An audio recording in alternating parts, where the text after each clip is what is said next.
لسوف أعود يا أمي أقبل رأسك الزاكي أبثك كل أشواقي وأرشف عطر. غیبت چغلی دشمنی کو لاتی ہے، عداوت بڑھتی ہے، معاشرے میں فساد آتا ہے، پھر گردنیں کٹتی ہیں، پھر امن رخصت ہو جاتا ہے۔ عربی زبان کا ایک شعر ہے، جراحات السنان لہل تیام ولا یلتام ما جرح اللسان۔ جراحات السنان، نیزوں کی انیوں سے لگائے گئے زخم، لہل تیام، بھر جاتے ہیں، ولا یلتام ما جرح اللسان، زبان کی نوک سے جو زخم لگتے ہیں انسانی قلب پر، اس کے دماغ پر، وہ بھرتے نہیں۔ یہ صرف انفرادی نہیں ہے، ہماری پوری کی پوری سیاست اس پہ کھڑی ہے اور اسے کمال سمجھا جاتا ہے۔ مخالف سیاستدان کے عیوب ڈھونڈیے، اس کی پیدائش، اس کا تعلیمی دور، اس کا بچپن، لڑکپن، جوانی، ادھیڑ عمری، اس کے گھریلو معاملات، خارجی معاملات، اندرونی معاملات، بیرونی معاملات، کہیں سے کچھ نکال کر لاؤ اور بتلاؤ یہ دیکھو یہ برا ہے، اور جب وہ کہہ رہے ہوتے ہیں یہ برا ہے تو مقصد کیا ہوتا ہے؟ میں اچھا ہوں۔ یہ برا ہے، میں اچھا ہوں۔ اسے چھوڑ دو، مجھے چن لو۔ اسے ووٹ مت دینا، برباد کر دے گا، مجھے دینا، میں دودھ اور شہد کی نہریں بہا دوں گا۔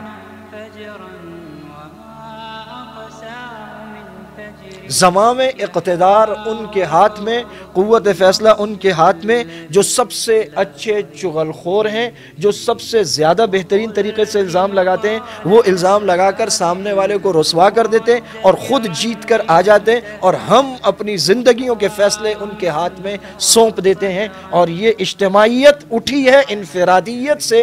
کیوں کہ گلی میں، گھر میں، محلے میں، دفتر میں، مدرسے میں، کالج میں، یونیورسٹی میں، چوپال میں، ہر جگہ ہم نے بیٹھ کر خون پیا ہے، گوشت کے لوتھڑے چبائے۔ آپ صلی اللہ علیہ وسلم نے بیت اللہ کو مخاطب فرمایا، بیت اللہ کے سامنے کھڑے ہو کر بیت اللہ کو مخاطب کیا اور کہا، بیت اللہ تیرا بڑا تقدس ہے، تیری بڑی عزت ہے، بڑی حرمت ہے، لیکن ایک مسلمان کی، ایک ایمان والے کی عزت، آبرو، اس کی جان تجھ سے بھی زیادہ حرمت والی ہے۔ کسی کی عزت آبرو کو پامال کرنا، غیبت، چغلی، الزام، یہ بھی تو عزت آبرو کو پامال کرنا، یہ بھی درندہ ہے، یہ بھی آبرو ریزی کرنے والا مجرم ہے۔ اور شریعت کی نظر میں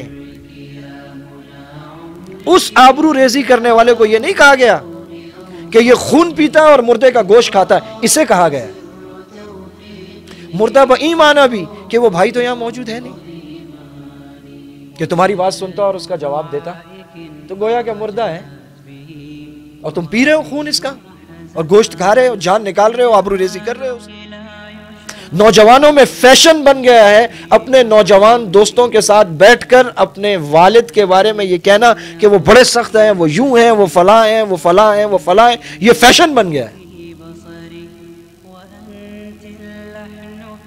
نوجوان اگر ایک دوسرے کے والد کے بارے میں کوئی نازیبہ بات کہہ دیتے ہیں تو دوسرا نوجوان ہنس کے خاموش ہو جاتا ہے۔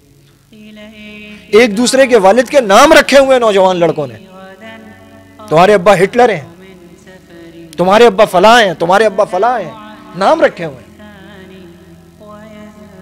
ہماری غیرت کہاں چلی گئی؟ ہم اپنے والد کو نہیں بخشتے، ان کی غیبت کرتے ہیں۔ ہم اپنے سکے بھائی کو نہیں بخشتے، ہم جسے اپنا قریبی ترین دوست مانتے ہیں ہم اسے نہیں بخشتے۔ پھر ایک اور شوشہ شیطان ہمارے دماغ میں ڈالتا ہے، جناب میں تو اصلاح کر رہا ہوں، میرا مقصد اصلاح ہے۔ وَإِذَا قِيلَ لَهُمْ لَا تُفْسِدُوا فِي الْأَرْضِ قَالُوا إِنَّمَا نَحْنُ مُصْلِحُونَ، جب ان سے کہا جاتا ہے زمین میں فساد مت کرو، نہیں نہیں ہم تو اصلاح کر رہے ہیں۔ أَلَا إِنَّهُمْ هُمُ الْمُفْسِدُونَ، اور خبردار یہی ہے فساد پھیلانے والے، وَلَكِنْ لَا يَشْعُرُونَ، انہیں معلوم نہیں ہے، شعور نہیں رکھتے، کر رہے ہیں سب کچھ۔ یہ غیبت اور چغلی، ایک دوسرے کا خون پینا، یہ ہمارے معاشرے سے کم ہو جائے تو اللہ رب العزت کی ناراضگی ختم ہو جائے۔ آپ صلی اللہ علیہ وسلم نے فرمایا مسلمان کون ہے؟ فرمایا المسلم من سلم المسلمون من لسانہ و یدہ، مسلمان وہ ہے جس کی زبان سے اور ہاتھ سے دوسرا مسلمان محفوظ ہے۔ اپنے اعمال کو بچانے کی سب سے بڑی صورت وہ ہے اپنی زبان کی حفاظت، اپنے گھروں کو بچانے کی صورت، اللہ کی ناراضگی سے بچنے کی صورت، معاشرے میں امن پیار محبت اور گھر میں اتحاد اور اتفاق لانے کی صورت، اپنی سیاسیات کو غلاظت سے پاک کرنے کی جو صورت ہے وہ ایک ہی ہے، وہ یہ ہے کہ ہم سب اپنی زبانوں پر قابو پا لیں۔ أمرغ في ثرى قدميك